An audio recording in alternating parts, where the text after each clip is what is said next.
This is a lesson on standard enthalpy of formation. Standard enthalpy of formation is shown as delta H, enthalpy and heat, same thing, of formation, and this circle there means standard conditions. So this is a change in heat when you make something at standard conditions. So the definition, pretty much what I said, is the energy needed to make 1 mole of a substance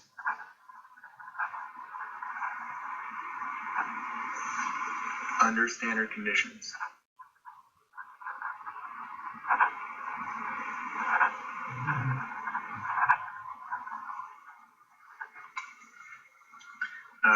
Which are, what are standard conditions? I'll tell you. 1 atmosphere of pressure, if it's gas, 25 degrees Celsius. If it's a solution, 1 molar solution, and the natural phase at that temperature and conditions.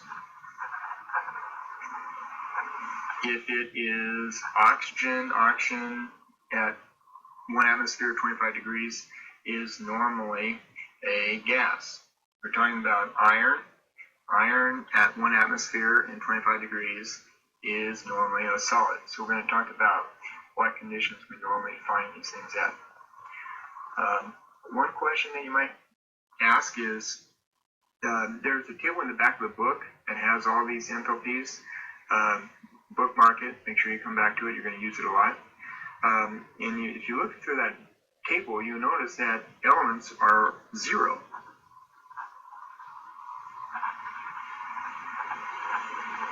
Well, the question is, how much energy does it take to make iron out of iron? Well, it's already iron, so you don't need, so it's already there. That's why it's 0. Pretty easy rule. And on tests, I will not even produce those. If it's Cl2, you got to know that Cl2 is 0. And what we're doing is an easy Hess's law. Don't groan, it's not that bad. It's an easy Hess's law in theory. So what we're going to do is, we're going to split apart reactants to atoms. So all the reactants are going to be torn apart into individual atoms, then rearrange them to make products. It's like you got your Lego set all built up for a castle, but you want to make a bridge, so you take everything apart, every brick apart, and then you re-put them together. Remember, this is not necessarily how it happens in nature, but it is a state function, so it doesn't matter the pathway. So it's an easier Hess's law doing that. Rules, only really 2 rules. If it's a reactant, you switch the signs from the table in the back. Why? These are energies of formations. This is how much energy it takes to make something. So if you're tearing it apart, it would be the opposite. So if it's a negative 20 to make something, then it would be a positive 20 to tear it apart, and vice versa. The other one is multiply by the coefficients in the balance equation.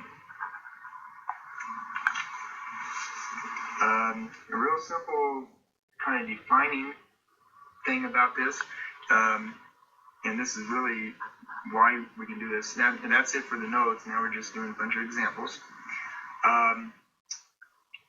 Ammonia is made from nitrogen gas and hydrogen gas to make 2 ammonias.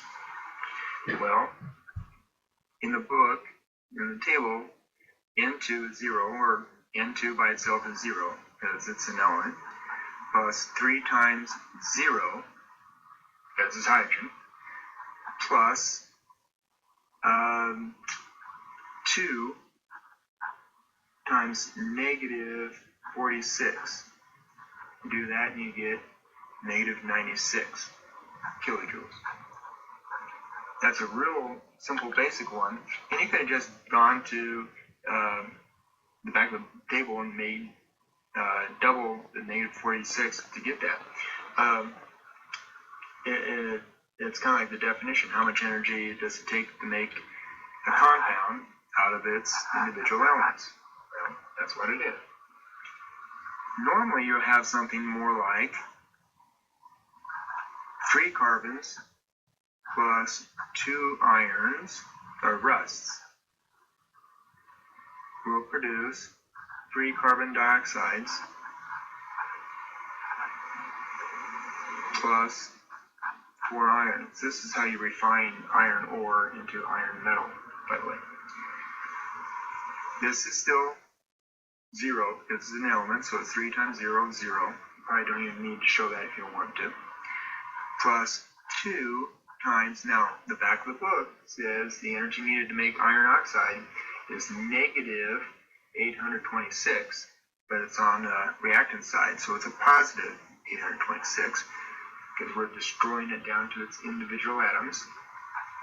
Plus 3 times, back of the book says negative 394, and you're making it, that's forming it, so that's what you want, negative 394 plus 4 times 0.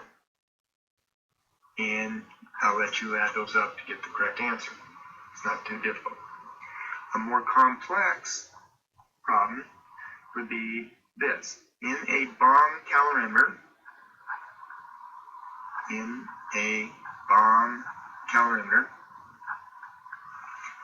you perform this combustion reaction. 2 C4H11N plus O2 will produce 8 carbon dioxides, 11 liquid waters. Now, the book will have these labeled for you, gas and liquid. They will be different, and you got to be paying attention to them. For me, if there's a possible conflict, I will label it with liquid or solid or gas. For that reaction, you did an experiment, and you found out that the delta H is negative 6,120 kilojoules. The back of the book does not have C4H11N, so the question is, what is the delta HF naught of that compound? Okay?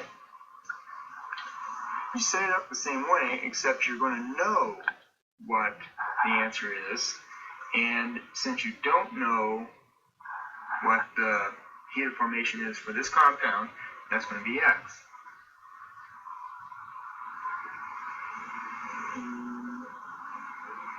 Oops, I gave you the wrong formula.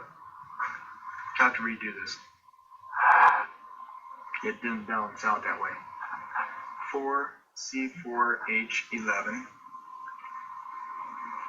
N plus 29 O2s, 16 CO2s, 12 H2Os, 2 NO2s. My apologies for that, but it still works the same way. How many of these there are? There's 4. What's the value of that? You don't know.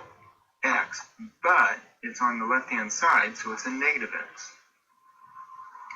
Plus 29 times 0, plus 16 times negative 394, plus 12 times, because it's liquid water, negative 286, plus 2 times 34, equals negative 6,120 kilojoules. And now solve for x. Negative 4x equals plus negative 8666 equals negative 6120. Negative 4x equals 2,546. X equals negative 636.5 kilojoules. It is exothermic. Sorry about the mess up, but that concludes this reaction, or this lesson on heat formation.